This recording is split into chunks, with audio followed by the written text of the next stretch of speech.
to spread mentoring is in science. Thanks a lot. We will record our lecture so that someone who couldn't join today can listen later. I hope you are all fine with that. I will repeat a little bit again. We are giving our lecture today that is devoted to mentoring specifically in science. Our whole team are scientists, and we want to spread the mission of talking about mentoring and spreading mentoring ideas in academia and beyond. We're very passionate about this topic. We know that it's not talked about mentoring yet enough, and I'm very grateful for everyone who actually joined us today in the evening. I know it's a late evening, but I will try to keep it entertaining. I will talk about myself very quick. I am Mariia Kuzina. I will give a lecture today at this talk, and I am a co-founder of Sci.STEPS program. That's how you probably found us. I currently work as a program coordinator at Munich Quantum Valley. I finished PhD at Karlsruhe Institute of Technology and currently preparing for my dissertation defense. And earlier, before I worked as an innovation researcher at Nissan Research Center. I finished my bachelor and master at Moscow State University. As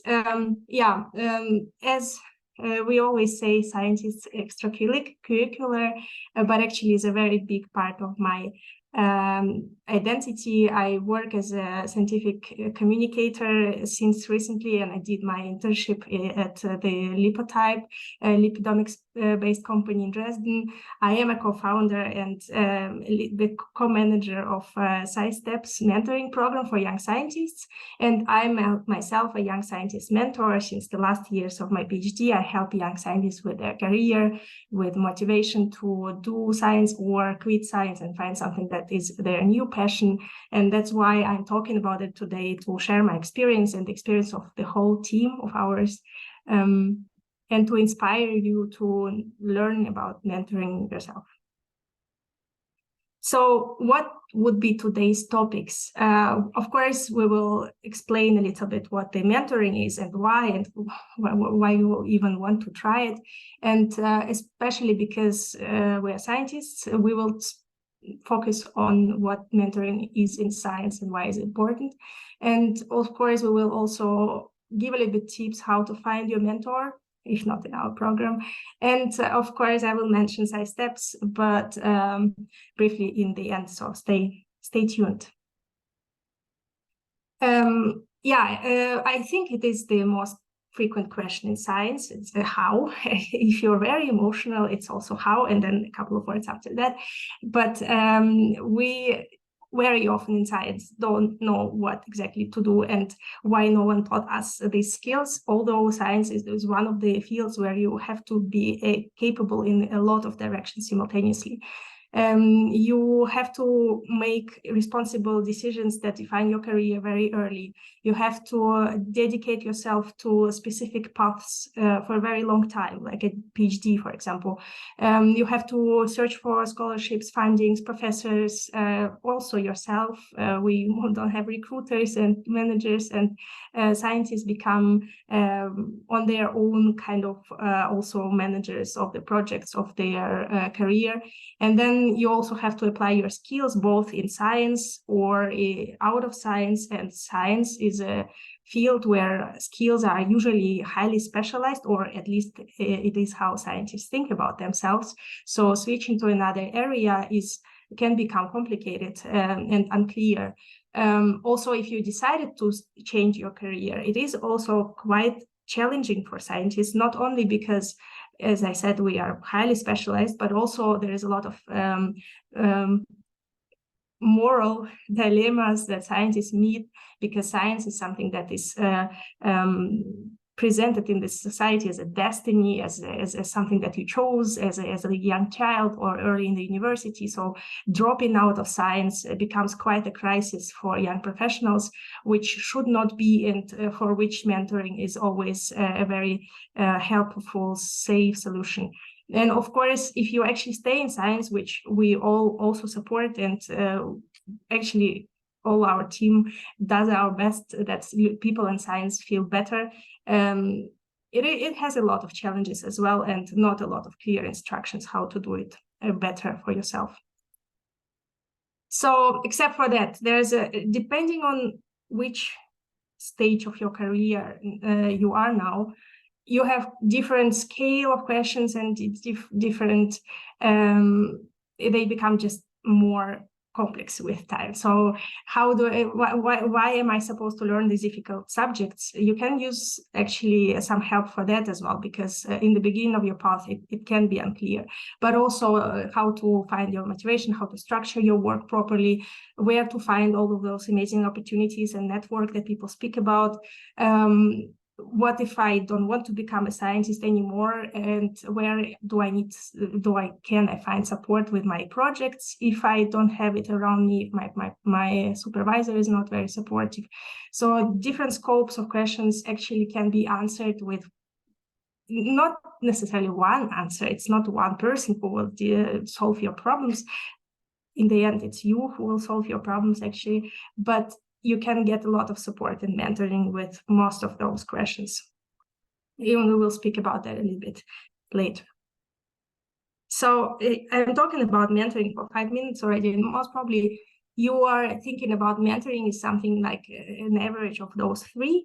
So it's some very happy guru from the stage in a very expensive suit that is claiming how to live a better life and how to follow your dreams. And now you all have to scream about your goals and aspirations. And I don't think there's necessarily something wrong with that, but it's actually not necessarily how mentoring looks like. Also, mentoring is not necessarily a very old professor who already is so experienced that he has answers on all your questions, and you have this hierarchy, and you come to him for an evaluation of your job and how you did well or not. That's also not entirely true, and might actually be quite harmful and unuseful.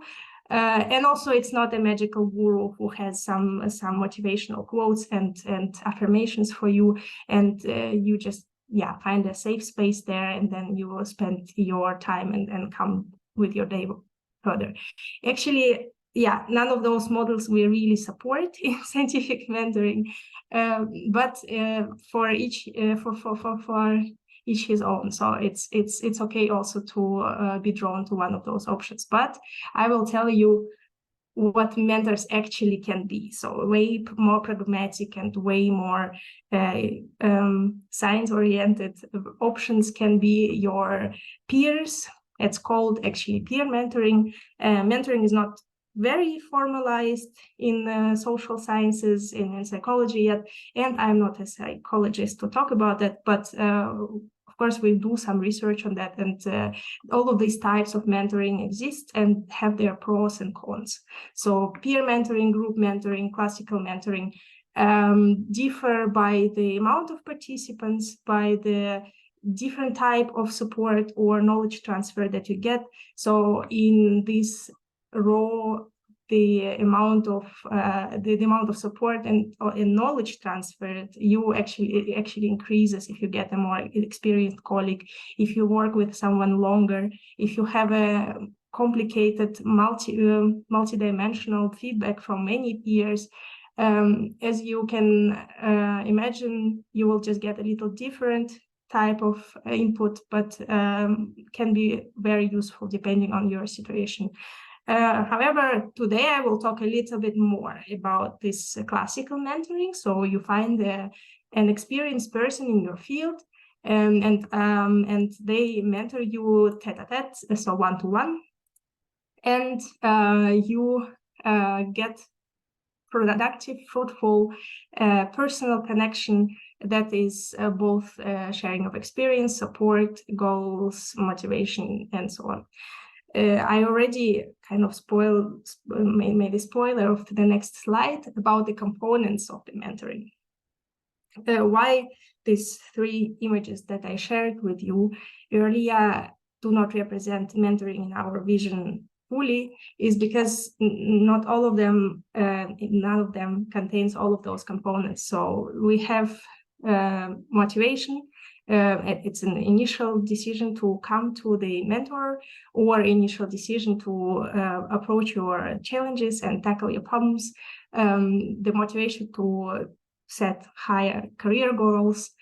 The goals themselves, it's the support that can only be kind of continuous, because you meet more obstacles on the way. Support is especially important when your motivation drops. And of course, we think that for the very productive and fruitful interaction experience of the mentor makes a lot of sense. And it's not only the years of experience, it's rather the experience that is more tailored to the needs of the mentee. So you find someone who is closer to your field or has experience in the field where you are interested, where you lack information. And of course, apart from that, apart from the facts and experience that your mentor has, they have to be quite a good leader, actually, to be a good mentor. It doesn't have to be a hard leadership, it can be soft leadership. But for example, the ability to give a correct, timely feedback determines the success of the mentoring even more sometimes than experience. That's where your very highly emotionally developed peer can be as helpful as a much older mentor with a lot of career experience. Yeah, a little bit about how mentoring works. What you can actually come to a mentor with. We touched these topics briefly in the previous slides as well. So there are some little questions that mentor or a person who you asked for help in this time scale, doesn't have to be a mentor, but check your application documents to be a second contact for things to check when you apply for a important job or for funding. Idea brainstorm when you're stuck with your scientific project or your career. Support in defining what you actually want and aspire. It is a little bit difficult task you have to find for a mentor who is capable of such things, but it can be one of the things that you discuss. Of course, the longer you interact with your mentor, the more deep topics you can actually cover. So transfer of skills happens, of course, in a long interaction with a mentor. To define what is actually your new specialization, what skills you lack, what you need to get, where. And this is also a question of time.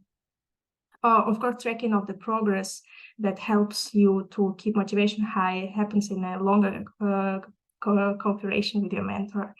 Of course, the sharing of their experience can only happen with time and your longer interaction. And motivation and support, of course, the longer you interact, the deeper and the more complex your interaction also becomes. And then the relationship between a mentee and a mentor can grow. There are examples of people who in late career stages find a mentor and actually mentor their mentee for years. And also what comes at the later stage is the whole career track can be built and pursued. Mentor shares network and opportunities with mentees. This is not this blind sharing of opportunities, but rather tailored, because the mentor knows which career the mentee approaches and helps them more or less as an older friend in the field to grow as well, a helping hand. And of course, celebrating your successes, your progress is a very vibrant, important part of mentorship. It can be at all stages, and it's important that a mentor has a well-developed emotional intelligence, because that is something that deepens your interaction with the mentor and makes your motivation higher. Yeah, the next question that I would like to answer, that is probably quite frequent, is what is the difference between all of those people who actually have tons of advices for you, theoretically, hypothetically, mentors, therapists, coaches, potentially your professor as well. Can he be a mentor, and what would be then a difference, and who is responsible for what? Of course, there are some obvious ideas what those people do. Hopefully they are all different people. But a professor is basically only responsible for managing your work, managing you as an employee. Of course, it's great when a professor also is very developed, a specialist with soft skills. It's not often the case, but the basic requirements for the professor is to be your manager. Then there is a therapist. Also, I think everyone would agree it is a professional who helps you with your psychological health, and it's probably the only person from all of those four who is capable of tackling deeper psychological issues like depression, anxiety, everything that is listed in the World Health Organization disorder list is tackled by the therapist. There is also, coming to a little lighter topic, there is a coach. Coaches are actually, that's why I place them next to each other. Coach does also train your soft skills and helps to approach your career goals. So coach is oriented on your future, on your present and your future. A coach is certified to train, and he has special techniques that he applies, but these techniques and specifications are quite general and universal, no matter if you're a scientist or a sales specialist or a project manager, and a coach is specialized on soft skills specifically. And then we have a mentor, not necessarily certified, maybe not necessarily so much older than you on the career stage, but a mentor has experience. Usually mentor, if you choose a good one, has a similar background, so they recently came through the same path that you now are approaching, so they have quite a lot of motivation to help usually, and then also they help with details, with little things that your professor doesn't have time for, is not listed in World Health Organization, and also is not so general. For example, the application documents and how to find these opportunities and sites and so on. And of course, there's a lot of things that are a little bit more detailed. Like a professor, of course, is probably the best specialist to approach if you want to train your hard academical skills. And probably they are also best for that in general. And then also both professor and therapist are rather narrow field specialists, and coaches and mentors can be from, not necessarily from this field, and also have more transferable skills. And then there is also a little bit different thing that you need to keep in mind. The therapist will mostly work from your past, while coach, for example, will mostly help with your present and future, and of course mentor as well, and the professor most probably.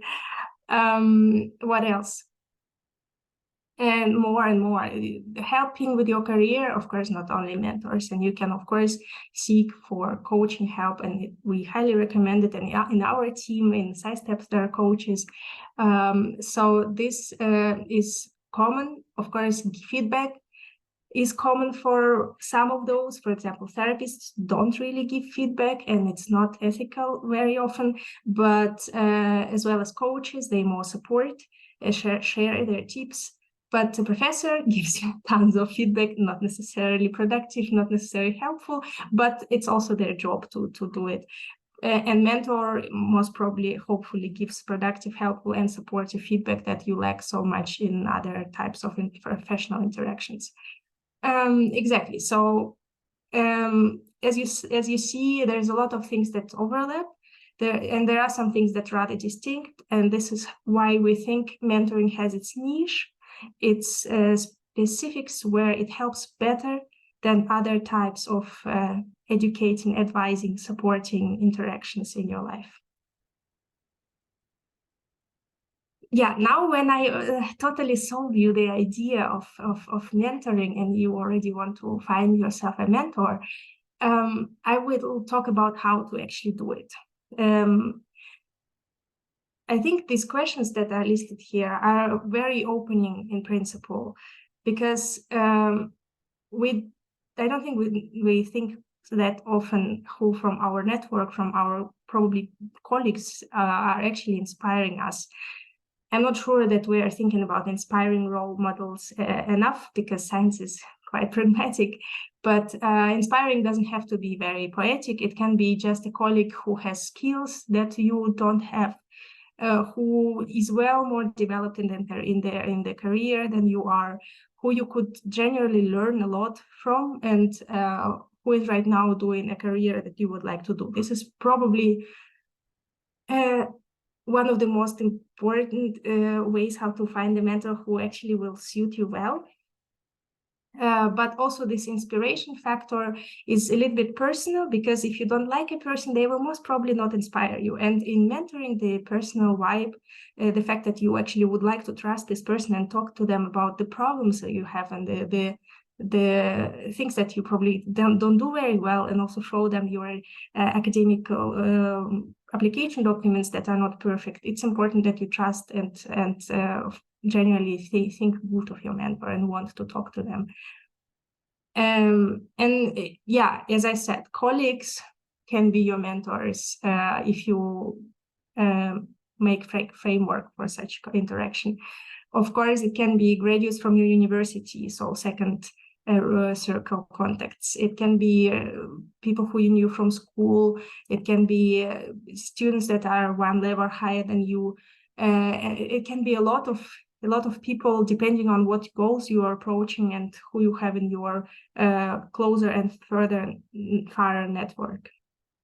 Why do I think that we rather should start searching in networks or people who we at least a little bit know, if it's not a structured program where you will be helped to find a mentor who suits you by your goals? It's way easier to start mentoring process with someone who already knows you a little bit, or you have to build this connection first. So asking a person for a coffee and talking a little bit about your career and what you actually seek in life, and why you actually contacted them, asking them about their work a little more before asking them to be your mentor, I think is a very vital factor of if the person will actually agree to mentor you, and if it won't feel awkward for both of you to suddenly jump to such a high level interaction. So qualities of a good mentor, when you consider a person to be your mentor, in our program, in good mentoring programs, of course, we interview mentors, so they have these qualities per se. And then after that, it's already a question of matching background and goals and so on. But if you search for a mentor yourself, personal match, if you don't like a person for some reason, most probably they will be a very bad mentor for you. A good mentor asks a lot of questions.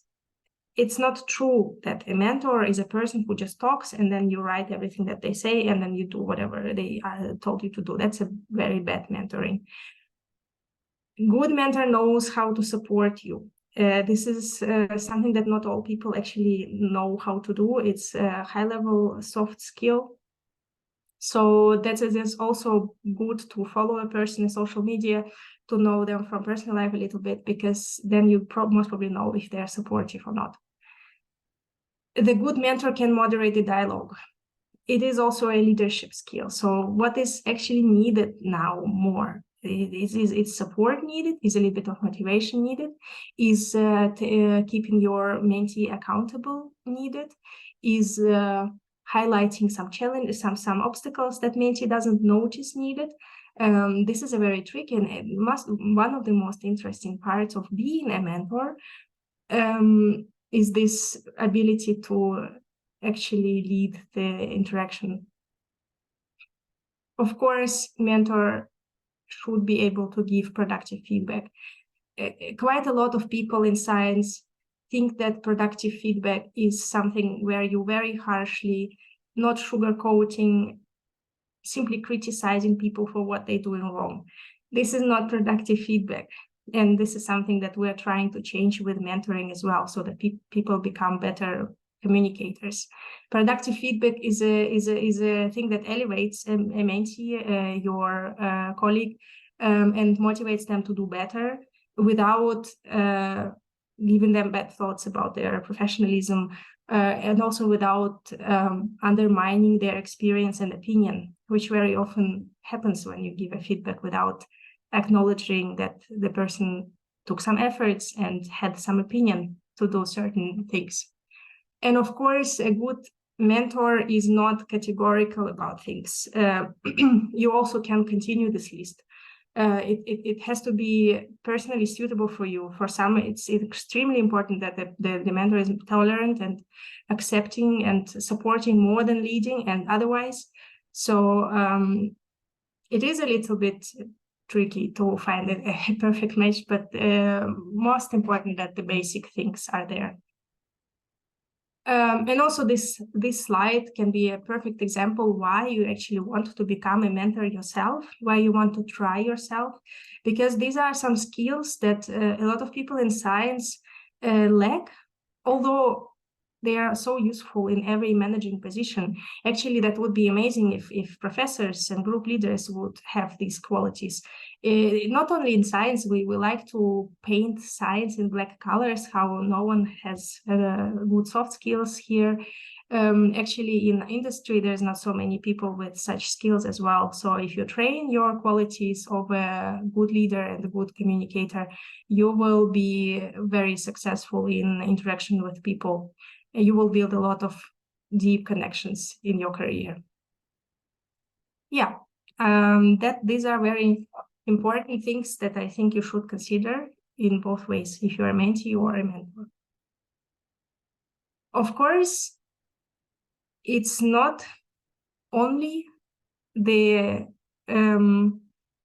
responsibility of the mentor how well the interaction will go.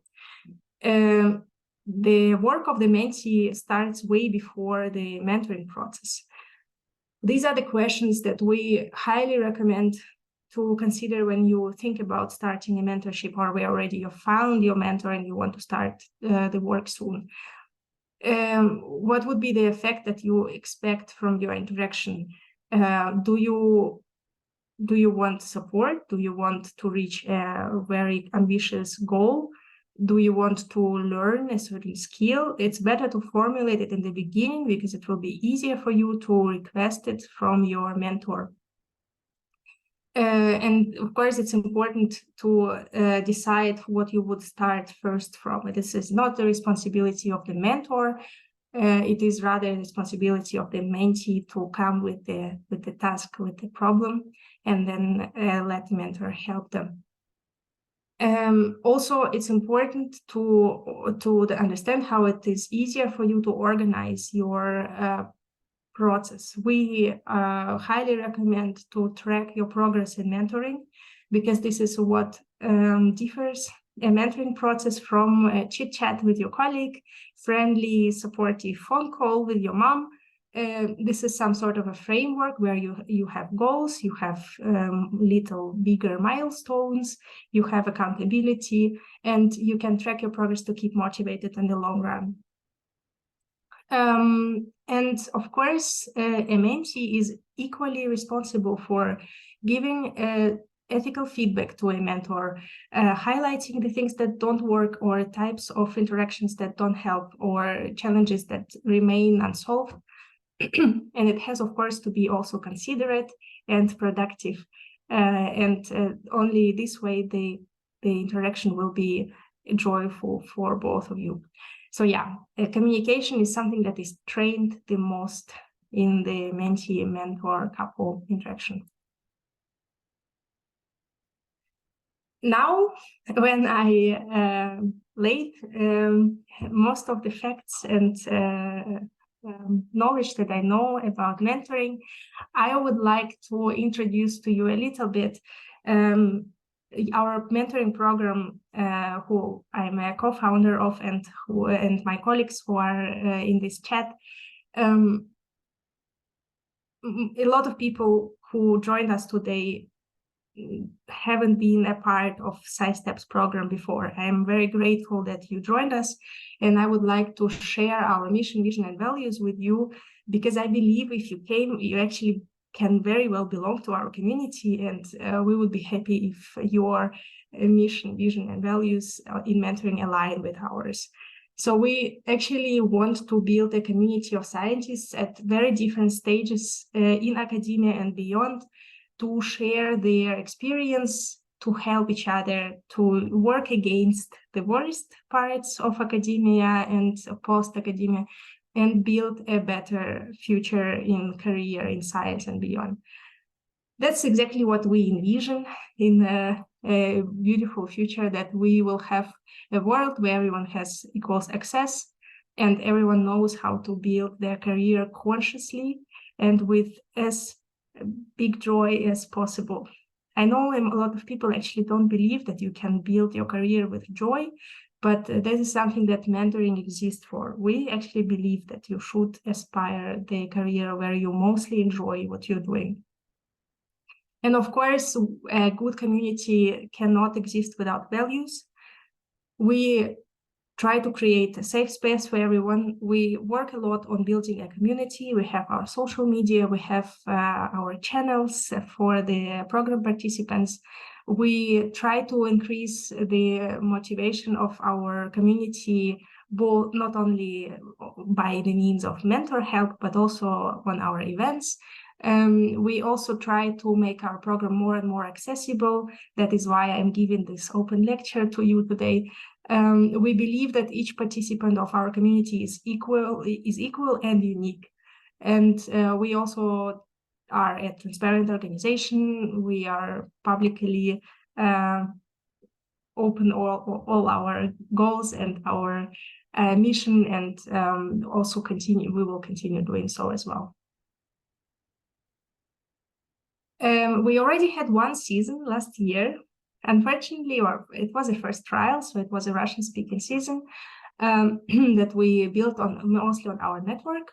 And we had 37 mentors from 14 countries and 70 mentor-mentee couples. So our mentoring seasons are for free, and the first season included a 3-month mentoring season and a short consultation. It was a trial, and mentor-mentees worked in couple one-to-one. We also built a supportive community in Discord that was quite vibrant, and they also organized some of the online events themselves. The whole program is completely online. Nevertheless, we actually managed to do a lot of events and online interactions. There were speaking clubs. There was a lot of external speakers. There were regular workshops, and all in all, we got very positive feedback from both mentees and mentors, because one of our missions was not only take the value that mentors have and give them to the mentees, but also create something useful and joyful for mentors too, because we highly value everyone who joins us and want to give a lot of added value to that. Now comes our next season. Some of you I see in the list of participants who already joined us as mentors.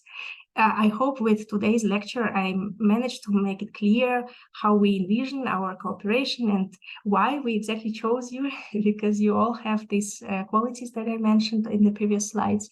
And we are trying here to go international. That's why today I'm giving this first in Sci.STEPS open lecture in English.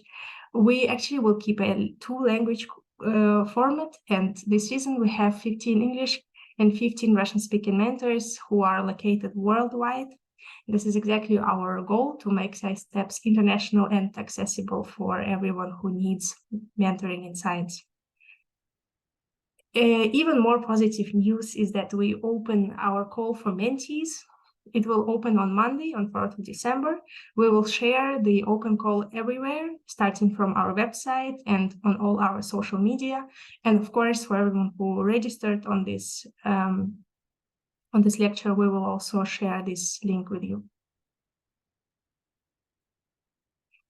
Now, yes, where to follow all of this information and how to get our updates first. We have in English-speaking social media, and we have Russian-speaking Telegram channel. So join us in LinkedIn and Twitter if you still didn't. We do our best to separate content on all platforms to not spam you with the same type of updates and useful information.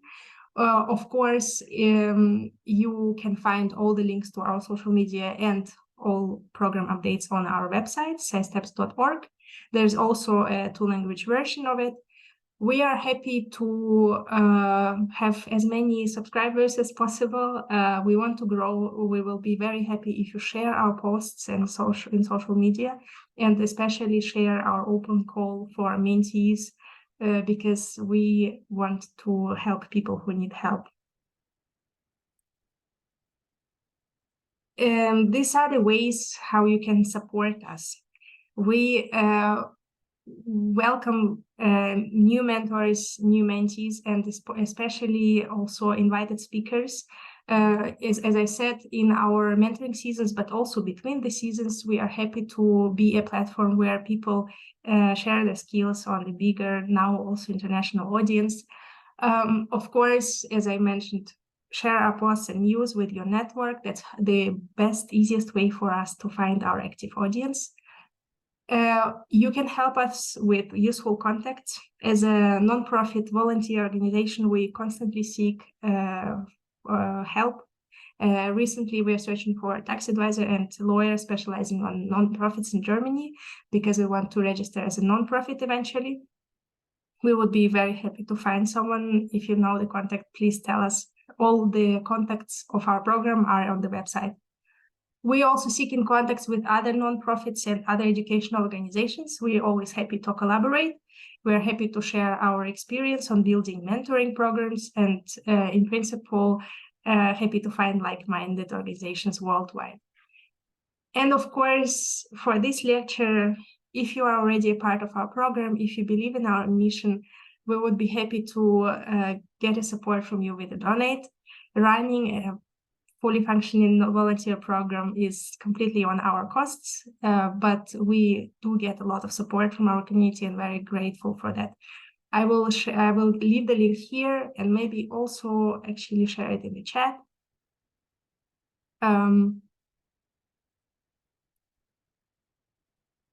Not obligatory, but we will be very helpful for your help. Now it shares as an image. Sorry.